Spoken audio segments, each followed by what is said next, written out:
There's so much to talk about because Luna 8 is packed and the amount of content actually caught me off guard. So today we're doing a full lore analysis and theory breakdown of everything the livestream revealed and what it could be setting up for in regards to the moon, Sandrone, and Snezhnaya. We're going back to the moon in Luna 8 and there's way more to see this time around. Columbina is acting strange and the traveler follows her towards some ancient moon ruins. The area looks different from the last time we were there. More ruins are uncovered and even the place where our spaceship was is now pretty. Before the Heavenly Principles ruled Teyvat, the world belonged to the dragons. Nibelung was the Dragon King and the 7 sovereigns ruled beside him. But thousands of years ago, Nibelung met Sutervoinen, a voyager from the Sea of Stars. She was a cosmic observer, someone whose mind could travel huge distances and witness the destruction of other worlds. She's the same voyager who would later return to Teyvat, fall in love with Koitar, the first angel, and rebel against Celestia, a rebellion that ultimately led to the fall of Hyperborea and the Seelie race. She warned Nibelung that Teyvat was doomed. The Abyss would eventually destroy it and she invited him to leave. But Nibelung refused to abandon his people. Instead of running away from Teyvat alone, he wanted to lead the dragons beyond Teyvat and into outer space. Dragon civilization may have become that advanced partly because they were facing the end of their world. They built space tech, potentially bases on the moon, artificial intelligence, and phlogiston. These ruins we're seeing may be leftovers from an evacuation plan, or at least a survival plan meant to help the dragons live beyond Teyvat. During this quest, we'll apparently meet a strange black Kuhenki. The Kuhenki are familiars tied to Columbina, and according to legend, they appeared around the time of her birth. But this is where it gets interesting. Nodkrai's Kuvaki is tied to Columbina because her body was converted into that energy and spread across the region. A black Kuhenki makes me think maybe it's corrupted, or maybe it's connected to whatever exists on the dark side of the moon. Also, I don't like how this Kuhenki's name is Eggy, because it just reminds me of the Heavenly Principles coming from an egg. We see things that look like an ecological reserve and a space lifeform capture station, which sounds like the dragons were studying life there, maybe to understand space creatures or test whether life could survive if Teyvat became uninhabitable. There's also a mysterious voice talking about a pioneer who explored the moon and the circumlunar zone. My guess is that this pioneer could be Nibelung, the Dragon King. The pioneer heard a mysterious signal from deep space, and it makes me wonder if that signal pulled him farther away from Teyvat, led him toward the Abyss, and explains why he returned to Teyvat with abyssal power. While Nibelung was gone, the Heavenly Principles descended and imposed a new order on Teyvat. They fought the dragons, defeated the sovereigns, seized their elemental authorities, and reshaped the world. Then, when Nibelung returned from outer space, he started the War of Funerary Flame. That war pushed Teyvat close to collapse. Nibelung came back carrying the power of the Abyss, and at that moment, the Moon Sisters hesitated. They didn't know whether to support Nibelung, their creator, or stay neutral because his return had also brought an abyssal disaster that could destroy the world. Nibelung took the Moon Goddess's hesitation as betrayal, so he imprisoned the Moon Sisters inside the moon's reflection, a lunar prison made from warp space-time. Then he turned their actual moons into weapons of destruction. So we're finally going back to that crazy lore reveal again. The moons became weapons, and the Heavenly Principles saw that as a violation of the peace agreement they made with the Moon Sisters. So they destroyed the Eternal Moon and the Iridescent Moon. The Frost Moon was thrown beyond the false sky, cutting it off from Teyvat. In the trailer, we also hear something called Project Moongazer. The name makes me think it involves watching the moon, studying lunar life forms and archeolune energy, and possibly a gigantic laser.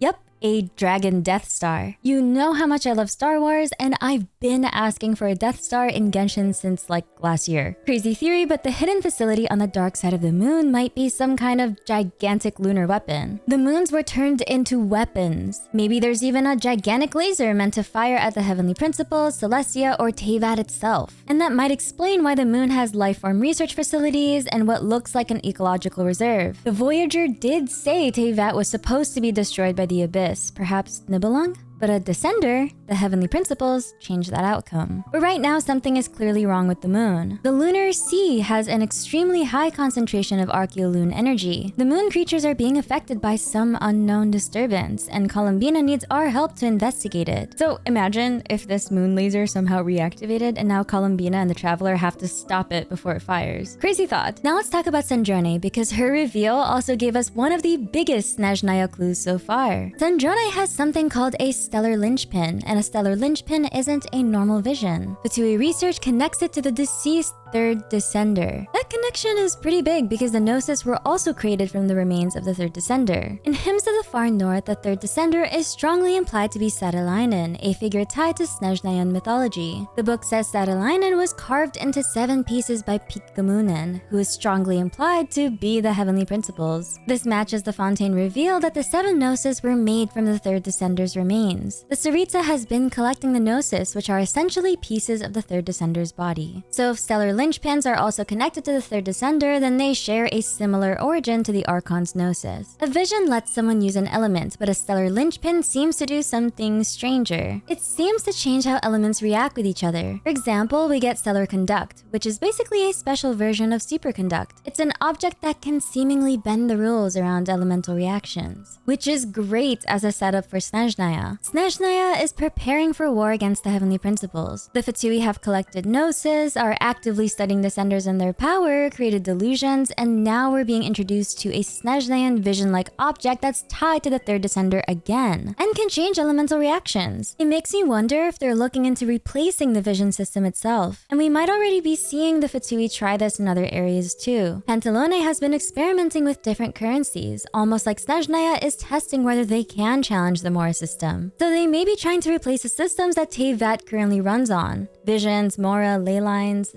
and potentially Fate. And this connects directly into Project Stuzha. We've been hearing about Project Stuzha for a while, and it always sounded like this mysterious Fatui endgame plan. But after the Luna 8 livestream, I don't think Project Stuzha is just something they're preparing for later. I think maybe it already started. The Snezhnaya trailer makes it seem like Project Stuzha is currently a national crisis. Resources are being drained, trust is being lost, Mora is moving in unnatural directions, people are being arrested, the snow is getting heavier. Child is worried about the people of Snezhnaya. Project Stuzha might be an attempt to freeze or control the things that keep Teyvat running. The ley lines perhaps, and maybe even Fate, now that Celestia isn't controlling it. Irminsul was the old database for Teyvat's information and memories. But after the events of Song of the Welkin Moon, Aru has been reconstructed and reprogrammed to serve as a new database for the ley lines after Irminsul burned. Fate seems more open-ended now, but memories, information, death, and elemental energy still flow through the ley lines. So Project Stuzha may be Snezhnaya trying to intercept that flow of the ley lines before things fully get stored into Aru. I think this would accomplish 4 major things. First, it could preserve Snezhnaya's dead people separately. The Tsaritsa's tomb and birch trees line feels like her way of promising that even if people die because of this plan, they won't just be forgotten. It sounds like preservation, a grave, a memorial, and a place under the white birch for the people sacrificed along the way. So Project Stuzha may be a way to keep Snezhnaya's dead from simply dissolving or returning into Aru like the rest of the world would. Second, it could hide Snezhnaya's war preparations. If the ley lines record everything, then a nation preparing to fight Celestia would want a way to stop its plans from being fully recorded or exposed. Third, it could collect power. Ley lines aren't just memories and information. They're also tied to elemental energy. Project Stuzha might freeze the flow of the ley lines, then redirect the elemental energy into Mistilteinn, the Fatui's war machine, or the Tsaritsa's final plan. Project Stuzha is confirmed to be a major Fatui project connected to Mistilteinn, and so resource heavy that Snezhnograd has been left low on supplies. Side note, but Mistilteinn is connected to Capitano mainly through the name Thrain. In Norse Icelandic mythology, Mistilteinn is an enchanted sword originally belonging to a figure named Thrain, and Capitano's real name is Thrain. Capitano isn't dead, his body is dormant, but his existence is still active in Natlan's own leyline system. He used his immortality curse to give eternal life to the Lord of the Night and help repair Natlan's ley lines. Capitano's condition might be an experiment for what the Tsaritsa was trying to do on a larger scale with Project Stuzha. So in a way, Capitano has already become something like a leyline battery. Fourth, it could create a safe zone for the Tsaritsa's new future. Fate being open-ended means the future is no longer predetermined, but that also means it's very unpredictable and unstable. Snezhnaya may be trying to freeze one path forward before someone else, Celestia, the Abyss, or another power,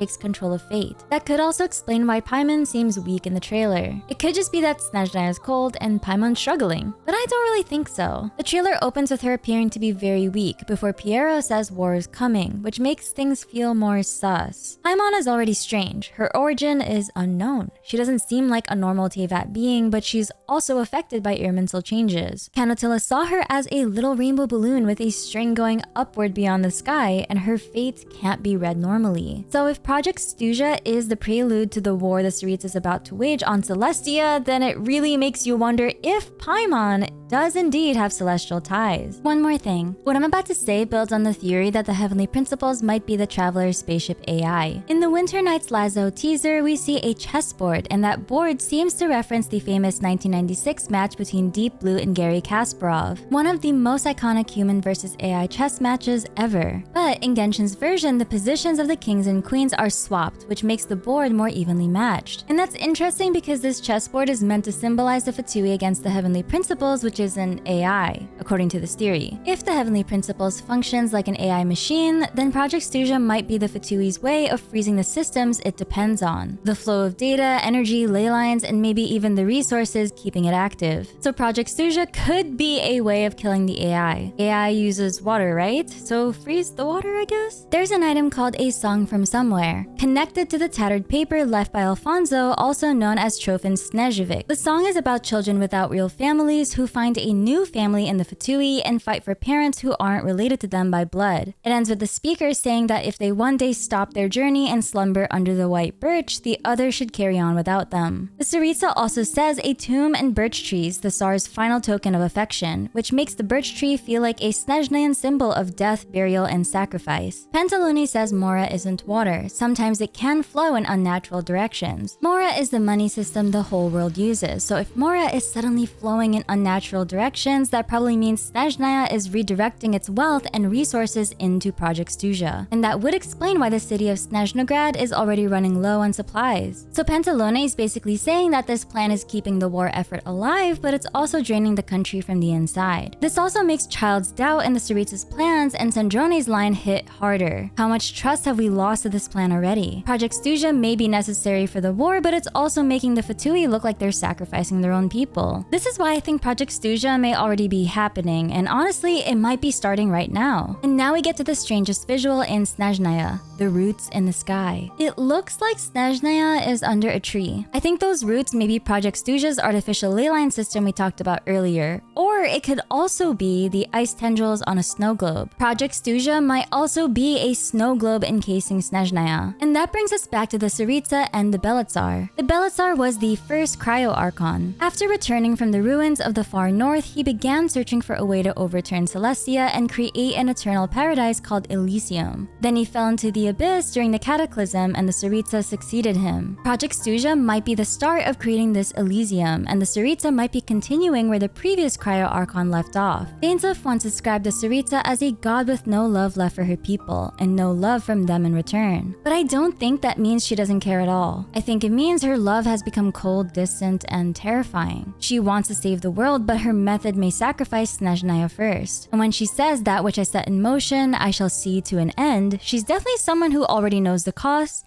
and has decided to keep going anyway. So my current prediction is this. In the Snezhnaya Archon quest, the Traveler will arrive and Project Stuzha is already well underway. The snow is getting heavier, supplies are strained, civilians are being detained, the Fatui are divided, and Paimon is weakening. And underneath all of it, Snezhnaya may be trying to build its own ley line network, to generate power to fight Celestia, and to preserve everything Celestia could take away. If you enjoyed this video, please leave a like and subscribe, and I'll see you on the next video. I'm your leafy lore keeper Minsleif, and I read the Genshin Impact lore so that you don't have to.